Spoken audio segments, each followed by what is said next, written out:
Welcome to our Shield of the Sun video. This is Bruce Lee and the Martial Arts, part 11. If you haven't watched the other videos, go back and watch them so we know where we're at. So one day, Brandon was having a real bad day in school, and he just went into a bipolar manic state where everybody became the enemy to him, except his close friends. Brandon then got into his car and drove up the hill of the school parking lot, and then proceeded to recklessly drive backwards down the hill, where his teenage peers were driving out of the way.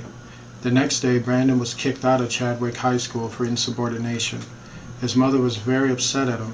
Brandon was said to make his mother unhappy, and he was sad about this, but he secretly felt like now he was free. Soon Brandon found himself taking GED courses with other people who dropped out of high school or got kicked out. Brandon completed the courses and got his GED in 1983 at 18 years of age. During this time, Brandon really didn't know what he wanted to do with himself. He thought a lot about his father, and he missed him very much.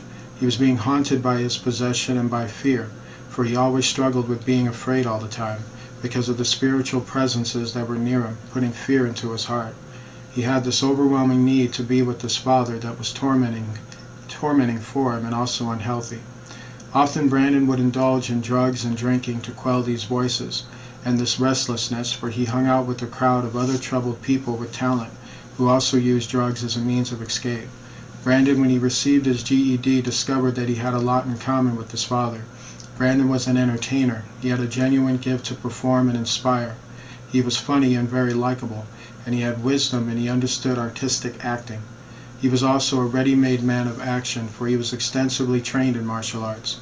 Brandon could not see himself doing anything else except what his father did, and the door was wide open for him.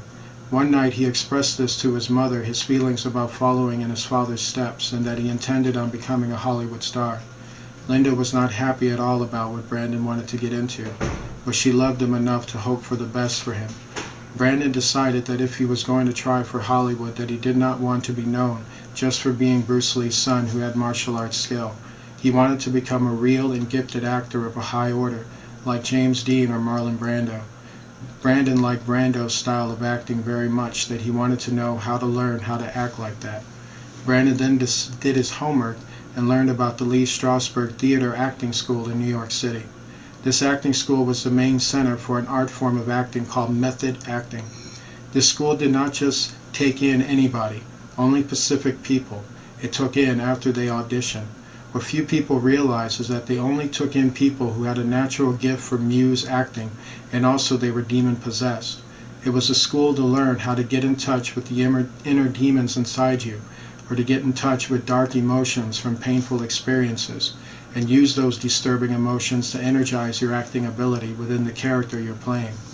Demon-possessed persons were the top and legendary students of this school, like Dean and Brando, just to name a few, for the list is long.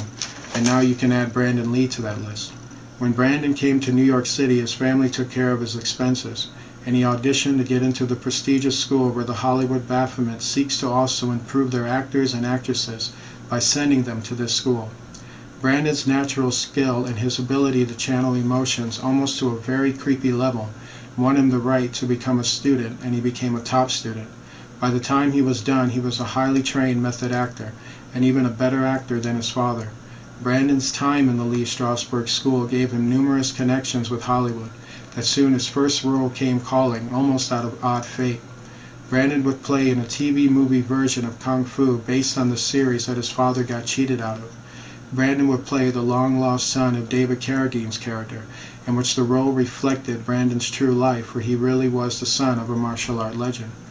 Other roles eventually followed, where Brandon found himself working in many different places. During this time, as a young inspiring star, Brandon became good friends with a group of occult satanic actors who bounced around from LA to New York like Brandon did. This group consisted of Johnny Depp, Keanu Reeves, River Phoenix and his brother Joaquin Phoenix, Alex Winters, Winona Ryder, Kiefer Sutherland, and several others. These actors, who later became household names, were also getting roles and struggling and striving to make it big.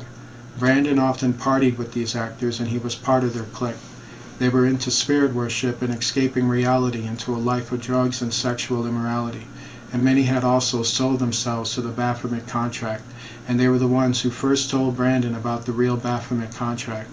Brandon, however, was confident in his ability, and he did not see a need to go through something like that. Brandon was offered a part in a Hong Kong movie where he would receive a lead role. The movie was called Legacy of Rage. This was the first time Brandon would be working as a lead actor for the Hong Kong studio like his father, and he felt nostalgic about it. However, the demons of the past were waiting in the wings regarding the son of Bruce Lee. During the filming of the movie, Brandon got challenged by several martial art fighters looking to test Brandon and make a name for themselves. Brandon was not used to this, but he also did not have it in him to back away. Many times he had to fight to protect himself or to get them off of his back. Brandon actually won some of these nasty fights, while others ended quickly with Brandon as the winner. Brandon found out he was not just talented in acting, but he was more talented in martial arts than he realized, and it scared him in his heart, because unlike his father, he could not bear to live a life where he's being haunted for violent confrontations, for this affected Brandon's free spirit and peace-loving nature. Soon he had to have his father's former students as bodyguards just to finish the movie, and every time he worked in Hong Kong, which wasn't much, he needed them to keep these awful men of pride off his back, often yelling at them to leave him alone. Brandon also got a TV role series based on his Kung Fu TV movie character that only saw 6 episodes before they dropped it, and he appeared in a classic international film in the lead role in a film called Laser Mission that was only released in Europe. These roles helped Hollywood to see big money in a martial arts star who could act really well, and he was the son of a legend. Soon Satan came calling. Shortly afterwards, a company that made Bruce Lee's first American feature was now going to make his son Brandon Lee his first American feature. That company that Satanic Hollywood used to come for Brandon Lee was Warner Brothers Pictures. The film they offered Brandon Lee was an action film called Showdown in Little Tokyo, where they wanted Brandon to play a cop who's Asian but acts completely American, while his partner, who is played by a mind-controlled actor named Dolph Lundgren, was to play a guy who was white but yet acts Asian. Brandon Lee's performance in the movie greatly showed off his acting ability and his physical martial arts skills. Both showed to be in top performance, putting Brandon on another level over your average martial art Hollywood star. Brandon was genuinely funny and entertaining, and he was explosive in an action scene, as opposed to other martial arts stars who try to act or try to be funny or try to be dramatic, when at the end of the day they're only good at martial arts scenes. Brandon was very unique among them because he did not have to try to act, he could act, and he was an A-list material right from the start, doing a B movie. Showdown in Little Tokyo did get featured on some small theaters, but mostly it was a straight-to-video movie, whose rental sales and buyouts of that videotape did very well. The movie did have fans, and it did make money, even though it had low exposure, and it was straight-to-video. Hollywood figured right that this had to be due to the fact people got curious to see the son of Bruce Lee in action, and they were impressed by him. Hollywood also liked the fact he was a trained, gifted actor, and they saw that a lot of money could be made regarding him. Showdown in Little Tokyo, I must admit that overall it was not a Christian film, but a film about killing your enemies, fornicating, secret societies involved in satanic operations, and 2 cops who had a high penchant for violence and martial arts.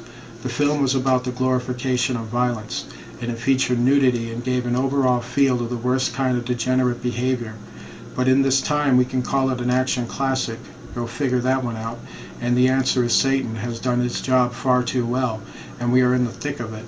America is a violent, sexually immoral, and degenerate society, in all society levels, making us also the worst hypocrites in the world. Action films and martial art films and films featuring nudity and sex scenes are the evidence to that fact. We are not in love with stability, peace, tranquility, nor Jesus Christ. We are in love with domination and fear.